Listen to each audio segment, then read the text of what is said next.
Welcome to Second Take, the show that focuses on the issues behind the news.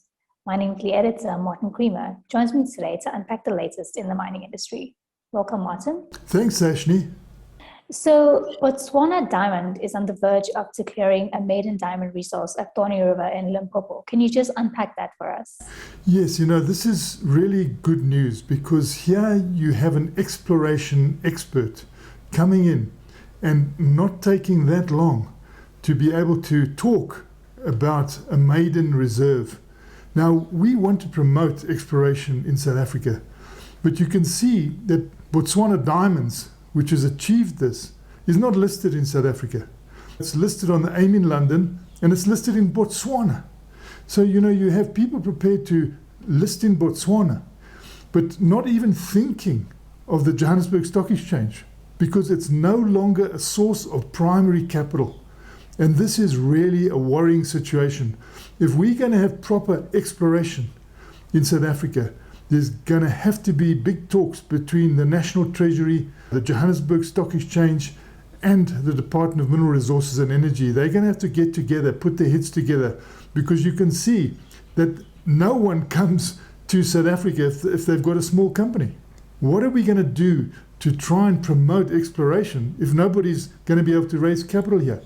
And you look at Botswana Capital, it has not taken an excessive amount of time for them to even discover diamonds in Limpopo. They've got the diamonds in their hands because Section 20 requires you to actually sell the diamonds that you find to know what the value of your asset is.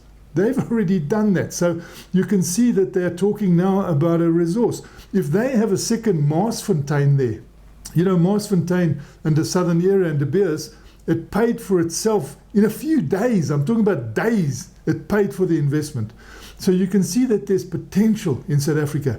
But I am worried that things are taking such a lot of time. You need to get these explorers out there.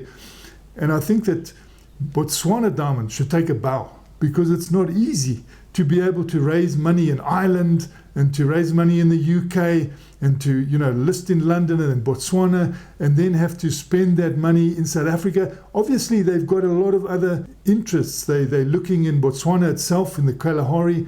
They're looking in Zimbabwe and they want to possibly do it all on their own in Zimbabwe where they do have a partner in South Africa and Botswana. They also have a partner in Zimbabwe, but they're looking at additional activities there. They can't give any dates.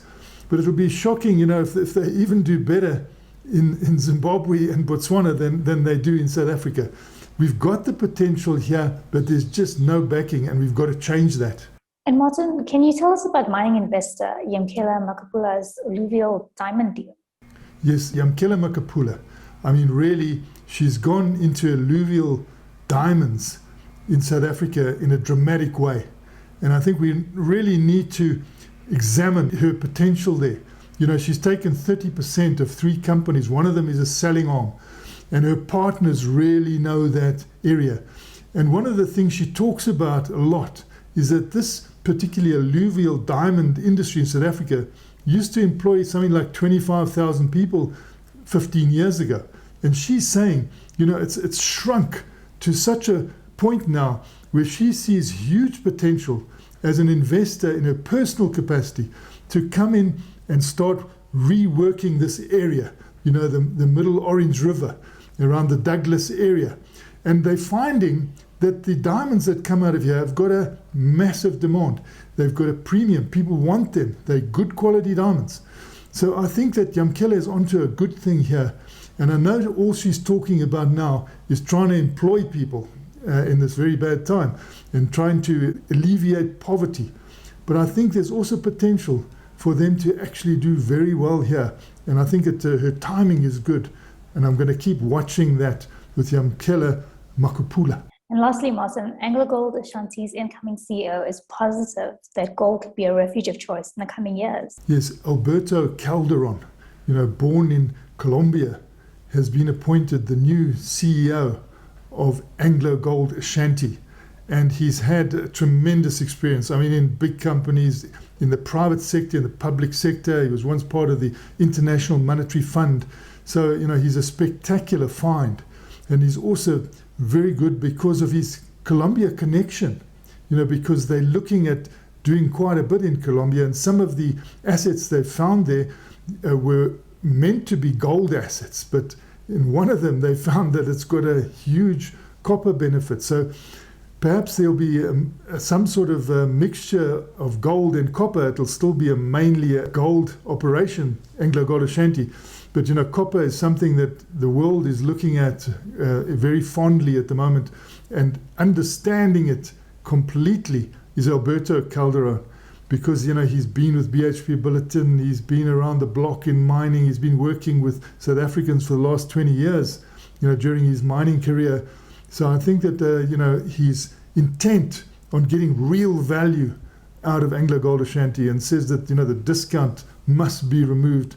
So I'm sure shareholders are very pleased with his attitude, and the hope is that he does very well with AngloGold Ashanti. Thanks for speaking with us, Martin. It's a great pleasure, Sashni. That's it for today. Join us again next week for more news analysis on the local and global mining industries.